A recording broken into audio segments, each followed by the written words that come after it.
सुबह सुबह लियो जंगल में टहल रहा था। हवा ठंडी थी, ओस चमक रही थी। लियो, अरे तुम इतने धीरे क्यों चलते हो? टर्टल स्माइलिंग, क्योंकि मैं हर चीज को ध्यान से देखता हूं। दुनिया बहुत सुंदर है। लियो फुर्तीला था, पर उसने कभी दुनिया को धीरे होते हुए देखने की कोशिश नहीं की थी। आज उसने सीखा।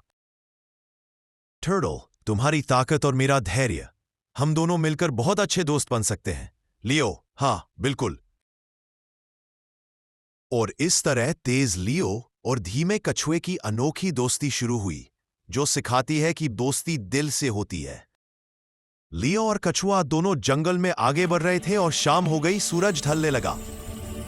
लियो और उसका दोस्त कछुआ सूरज ढलते देख रहे थे। टर्टल, लियो, क्या तूने जादुई जंगल के बारे में सुना है?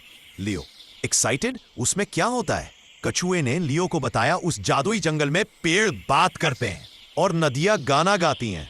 लियो ने कहा, चलो मैं साथ हूं ना, चलो चलते हैं।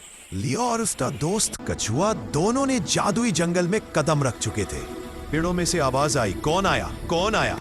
कछुए ने अपने दोस्त लियो को कहा, लियो पीछे कुछ बोल रहा है। लियो ने पेड़ों से कहा, हम दोनों दोस्त हैं, हम यहाँ आपको कोई नुकसान नहीं पहुंचाएंगे। पीपल के पेड़ ने अपनी भुजाओं को फैलाया और बोला, अगर तुम दोनों सच में दोस्त हो तो तुम्हें हमारी पहेली का जवाब देना होगा, तभी तुम यहाँ से आगे जा सकते हो। पीपल के पेड़ ने अपनी पहेली दोनों दोस्तों से पूछी, जिसे जितना काटो वो उतना बड़ा हो जाता है, बताओ वह क्या है? कछुआ बोला, गड्ढा। पीपल का पेड़ हंसा, हा हा हा, और बोला, सही जवाब। लियो और कछुआ अब आगे चल दिए। कुछ दूर आगे जाके उनको एक नदी मिली।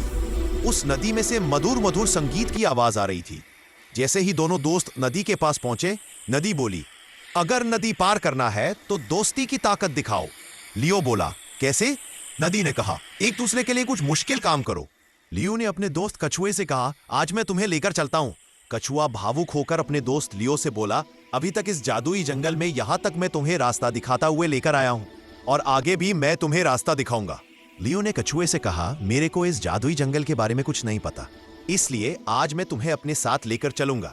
इससे मुश्किल काम मेरे लिए और नहीं हो सकता। और अब दोनों दोस्त नदी पार करने के लिए चल पड़े। नदी को पार करने के लिए कोई रास्ता नहीं था।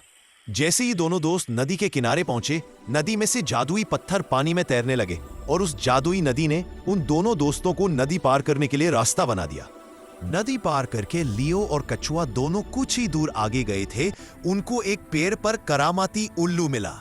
उन दोनों दोस्तों को देखकर उल्लू बहुत खुश हुआ और खुशी से अपने पंखों को फैला लिया और बोला, बहुतों ने कोशिश की कि तुम जंगल में आगे ना जा सको, लेकिन तुम्हारी दोस्ती में सच्चाई थी, यह तुम दोनों ने साबित किया है। लियो ने कहा, हमारा इनाम? उल्लू ने कहा, सच्ची दोस्ती हमेशा रास्ता दिखाती है, यह मेरा तुम्हें वरदान है। लियो और कछुआ अब वे सिर्फ दोस्त नहीं, एक दूसरे के हीरो थे। लियो और कछुए की दोस्ती ने यह साबित कर दिया कि असली जादू दोस्ती में होता है। यह एपिसोड था लियो कछुए की दोस्ती और जादुई जंगल। आपको यह एपिसोड कैसा लगा? कमेंट करके जरूर बताएं। हमारे channel Leo the German shepherd को सब्सक्राइब करें, शेयर करें। Next episode coming soon.